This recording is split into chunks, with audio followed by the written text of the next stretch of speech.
Kwa majina naitwa Enoch Ndunguru, ni mkuu wa idara ya kilimo, mifugo na uvuvi. Niko kaimu ofisi ya mkurugenzi halmashauri ya mji wa Mbinga. Leo naomba kuzungumzia mambo machache juu ya mazingira na usafi wa mji.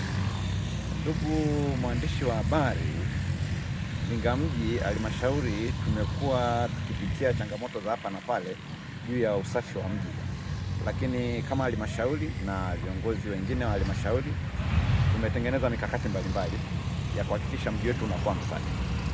Moja ya mkakati uliopo ni kuhakikisha gari la taka linazunguka kila siku kila mtaa, lakini jingine ni kama halmashauri tutaongeza gari jipya kwa ajili ya kuimarisha masuala ya uzoaji wa taka kwenye mitaa na kwenye vipenyo ambavyo viko katika halmashauri yangu. Na mambo mawili matatu ya kuwaeleza wananchi wa mji wa Mbinga. Moja, tupende mji wetu.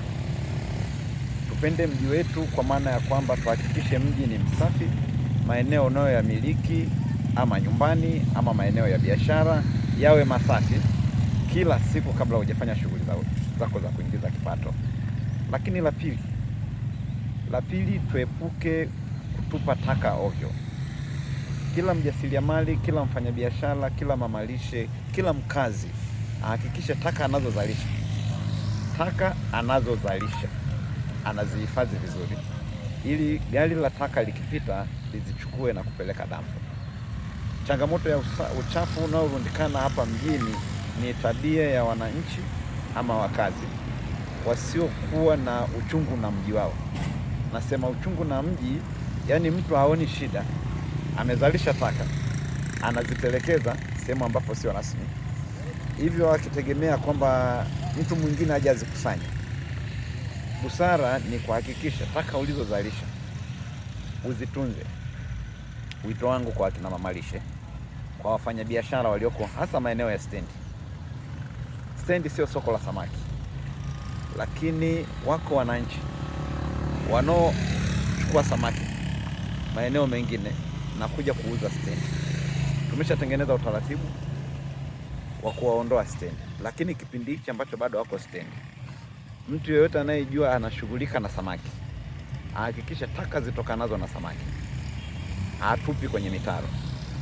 Ahakikishe taka zitokanazo na samaki, mabaki, miba, magamba yaliyopariwa kwenye samaki anayahifadhi, anaweka kwenye mifuko ili gari la taka likipita lichukue. Wito wangu kwa akina mamalishe wengi hawana vifaa vya kutunzia taka wanazozalisha. Matokeo yake, akiwa na maji machafu anaenda kumwaga kwenye mtaro. Umwagaji wa maji kwenye mitaro, tumetengeneza sheria ndogo. Kama tukikukuta tutakupiga fine. Usione serikali inakuonea. Tunakusudia kufanya mji kuwa msafi sana. Hivyo kila mmoja, wito wetu, ajitahidi kutimiza wajibu wake. Wewe ukijiona unazalisha taka, iwe nyumbani kwako, iwe sehemu yako ya kazi. Maji machafu, iwe nyumbani kwako, iwe sehemu yako ya kazi. Yatunze, yahifadhi mpaka gari la taka litakapopita. Baada ya kusema hayo, mwandishi wa habari, mimi nakushukuru sana na kutakia kila laheri, mwandishi wa Salvation na online TV ya Kahawa TV kutoka Mbinga. Asante sana. Karibu.